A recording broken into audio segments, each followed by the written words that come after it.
Today we are going to do the Candy Lane Half Pack Quilt. This is the tutorial that goes along with the half pack and the half pack pattern. This just gives you a little more support, gives you help with answering maybe some of the questions you might have, and also some pro tips and some little tricks that may make making this quilt easier. Now, if you are new to half pack quilts and you've never seen these, they are 5 half-yard cuts of fabric plus a pattern. With each one of these, you get to choose a pattern. The one we are doing today is Candy Lane. You will need a half pack and you will need to choose Candy Lane for your pattern. While we are going to give you some ideas, tips, tricks, all of those good things, we are not going to give you the exact measurements. The way you get the pattern is you can go to any one of our half pack dealers. There are 120 of them throughout the US and Canada. They have not only the half packs in their shop, but they also, many of them have them online. The likelihood is that you already have your half pack and your Candy Lane pattern, and that's why you're here today, to find out exactly what you need to do to put this cool quilt together. So what we are going to use for our half pack today is this Christmas themed fabric, which I think is going to be a lot of fun. What you need to is just some quick things you need to know for all of our half packs. You need to, of course, read through all the instructions before you start. If you haven't read through them yet, it would be a good idea to just pause this video, give them a read through so you know what the pattern looks like, what the pattern says. And then when we're describing things to you that we're talking about as far as how to cut or place your fabrics, you'll know exactly what we're talking about. So be sure and read all the instructions through. Do not pre-wash any of your fabrics. We do not recommend that any fabrics be pre-washed anymore. We used to pre-wash everything back in the 80s, and that was simply because fabrics ran. And the way they were making fabrics caused them to run. Now that is not a problem. Now it is important with this pattern that you designate which fabric is which, in that all these fabrics are going to be used throughout the entire quilt. So that's no problem. But there are 2 different ways that these fabrics are cut. Fabric A and B are cut in a certain way, and fabric C, D, and E are cut in a certain way. All right, so what I usually do is I go ahead and write, just take some little sticky notes, A, B, C, D, E, and then decide which fabric is which. One little tip with this particular pattern is that there are several of the fabrics, all of our half pack quilts are written with the idea of 43 inches of usable fabric between the salvages. So that means from here at the salvage all the way across to here at the salvage, there should be 43 inches. We're going to use every bit of that fabric to make this quilt. And this quilt is fairly large. It's an average is about 50 by 60. So it's a decent size quilt. If you open up your fabrics and you press the crease out, as you should do with the iron, and you measure each one of them between the salvages, if there are any of your 5 fabrics that are less than 43 inches, this is highly unlikely. Pretty much every major fabric company that supplies quilt stores and the like has 43 or more inches of usable.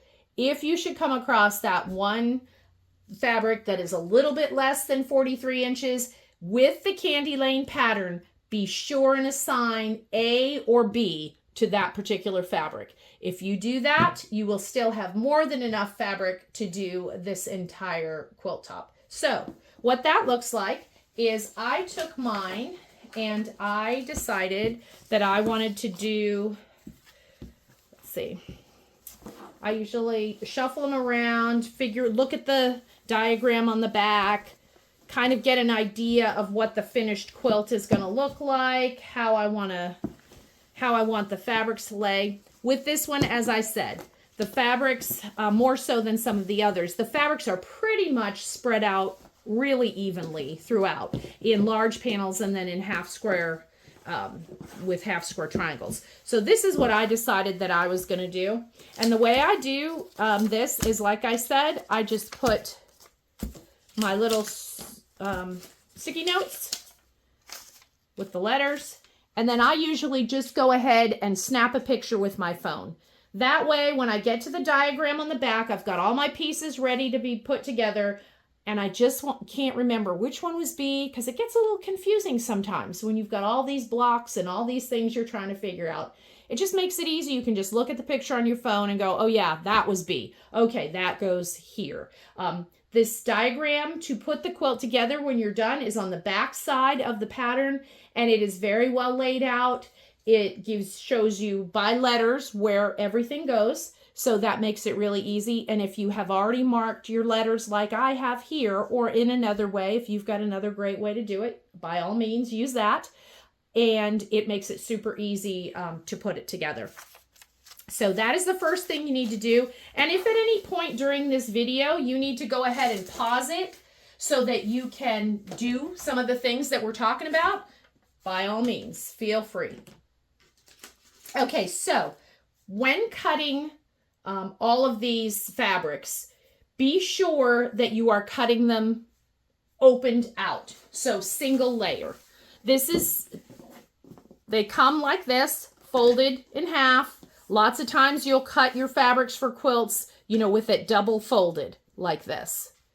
With this pattern, and most of our half pack patterns, you need to be sure that you open it up, press out that seam, and all of them are cut single layer. So be sure and notate that. A couple other quick little things that you might want to know that will make things a little bit easier when doing this pattern. I like to use one of these Olfa rotating mats. This one is the, let's see, what is this? The RM12S. It is 12 inches and it is fantastic. It turns like this as you're cutting, and this makes it glorious when you're cutting half square triangles.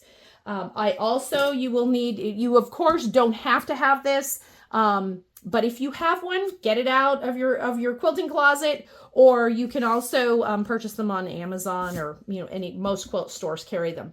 Also, you'll need some type of a ruler. This one really is big enough for this particular project. This is a 14-inch. So grab a ruler and a rotary cutter. And then also something that I like to use, and again, this is to make half square triangles easier, and that is, I have a square up ruler. This particular one is by Quilt in a Day. It is a 6.5-inch triangle square up plus.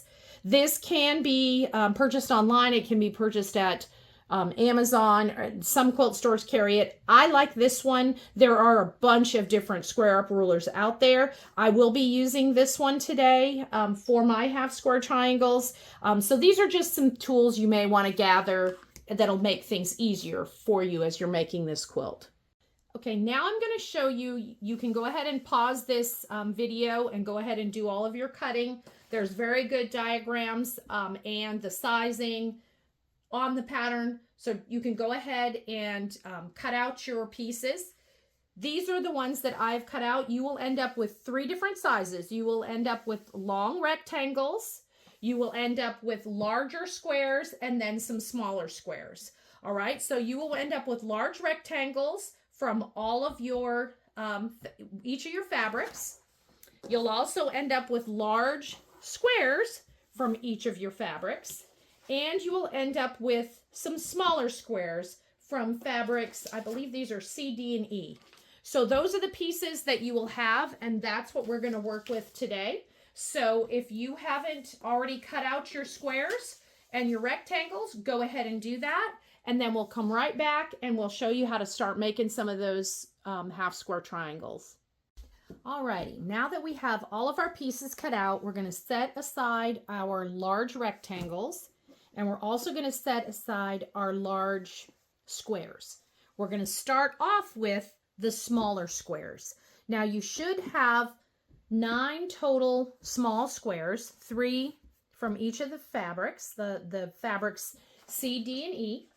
And then what I want you to do is I want you to choose out 8 of these squares. I know there are 9. You get to decide which one you don't want to use. There is one extra that we will not be using. Okay, so choose 9 of the fabrics and then go ahead and place them right sides together, just like this. All right, so you've got all of them right sides together. And then what we're going to do for these, let me show you on this one.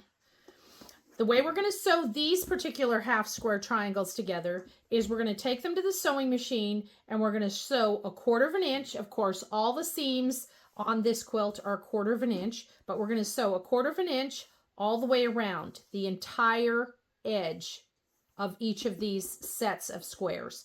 Again, they are right sides together. And then we're going to take them over to the sewing machine and we're going to sew them 1/4 inch all the way around. All right, so let's go ahead and do that.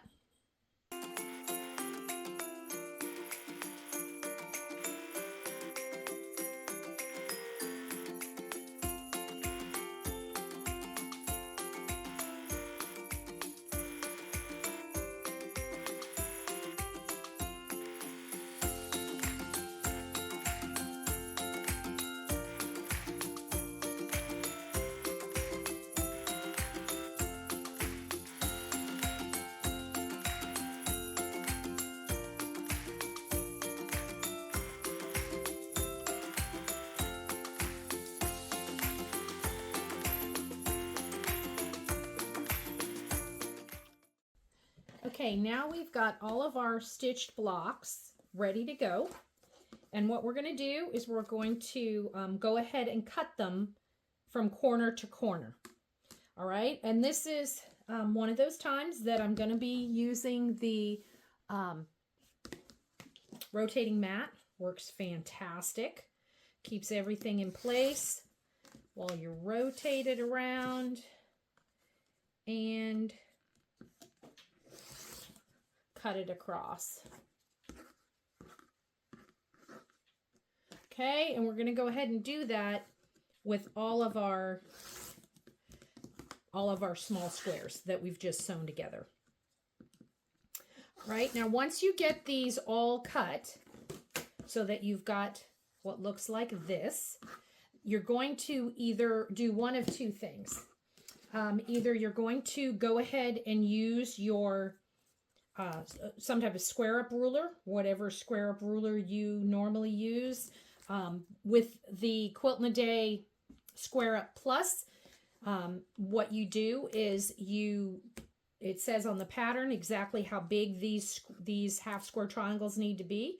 You just line it up and you go ahead and trim your squares. You do this before, with this particular ruler, you do it before you go to the ironing board and press open your squares. If you have just a normal square up ruler, you can go ahead and get all of your half square triangles pressed open and then square them up to the size that it says in the pattern. So go ahead and do that, and I will do that as well, and then we'll come back and I'll show you exactly how we're going to put these together to make pinwheels. All right, so what you're going to end up with once you open up and press your half square triangles, you're going to have 4 stacks of half square triangles that are exactly the same. Okay, so these 4 are all the same, these 4 are the same, these 4 and these 4. All right, then we're going to take each one of those stacks and we're going to lay them out following the diagram that's in the pattern. And it is, on the pattern, it is referenced as diagram C. Whoops. Yikes. All right, there we go. And as you can see, that makes a pinwheel pattern. Just see that. There you go. So we're going to lay it out so that it makes a pinwheel pattern. And then we're going to take it to the sewing machine and we're going to stitch those together. We're going to do the same thing for all 4 stacks. So it's going to give us 4 pinwheel blocks. And that's all we need to do for the smaller blocks. Then we're going to go ahead and move on to the larger blocks, but go ahead and get these put together, press them and set them aside, and then we'll come back and work on the larger blocks. Alrighty, we've got our small blocks taken care of. Now we're going to go ahead and take our larger blocks. And you should have larger blocks cut from all of the fabrics. There are a total of 14 large blocks.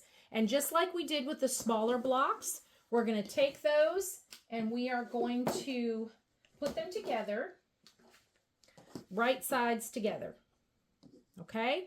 You're going to want to lay them out so you have 7 sets of two different fabrics. Okay? And they are right sides together.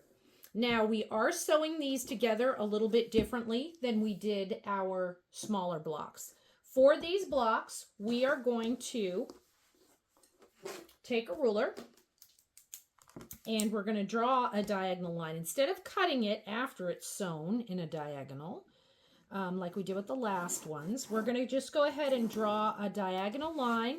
Whoop. Didn't quite get it all the way across. That's not going to work. There we go.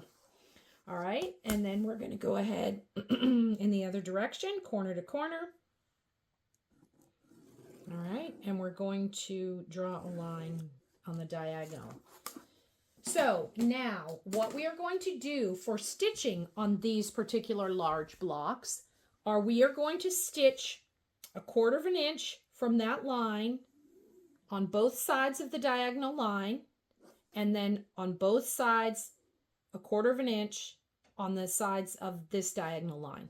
So there will be 1/4 inch stitching on both sides, okay, of this line, both the diagonal lines. Then once that is done, we are not stitching around the edge with this one. It's just either side of this diagonal line. So let's go ahead and stitch one of these together. I'll show you how it works and what it looks like, and then how we're going to cut it a little bit differently.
All right, as you can see, we sewed 1/4 of an inch on either side of this diagonal line and 1/4 of an inch on either side of this diagonal line.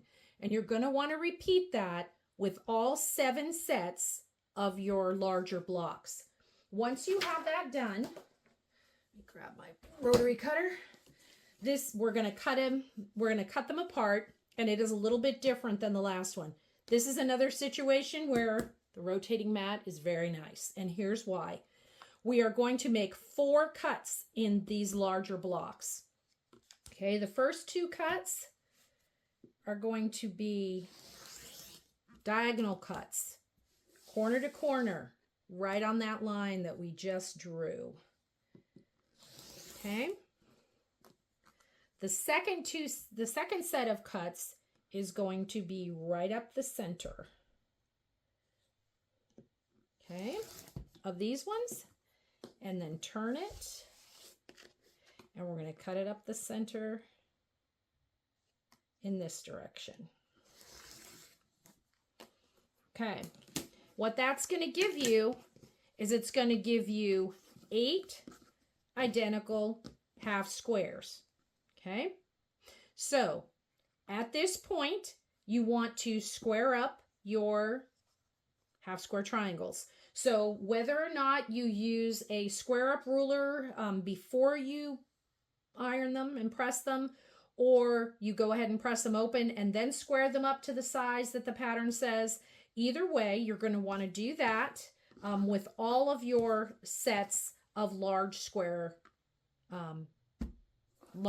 sets.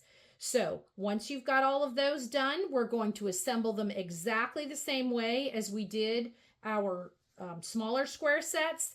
You will use 4 of these to make a pinwheel, and then you'll use the other 4 to make a pinwheel as well. So you'll have, from each of these, you will get 2 sets of pinwheels for our quilt. All right, so let's get going on that. It's going to take you a minute to get these half square triangles done and get the pinwheels put together. Once we have that, we'll go ahead and talk about how the layout for this quilt works. All right, one thing I wanted to mention as you're putting your pinwheels together.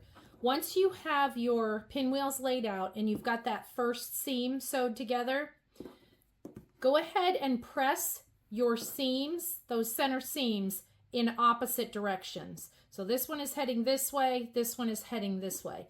The reason for doing that is you've got a lot of layers all coming together here. So if you press them to opposite sides, when you pick them up to put them together and sew along here, it will help your seams nest really nicely together, and it will reduce some of that bulk here. So it'll make things easier. So be sure and do that. Also, after you get that seam sewn and you open it out, so it looks like this, that final press on the seam, press that out.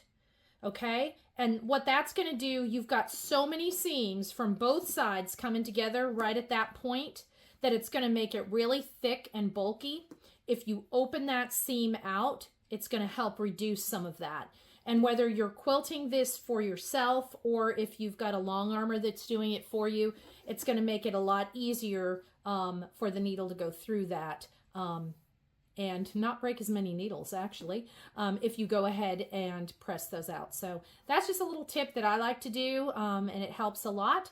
So go ahead and get your half square triangles made into pinwheels. You should have 18 of these sets, 18 pinwheels when you're done. And then we'll talk about putting this all together into a quilt.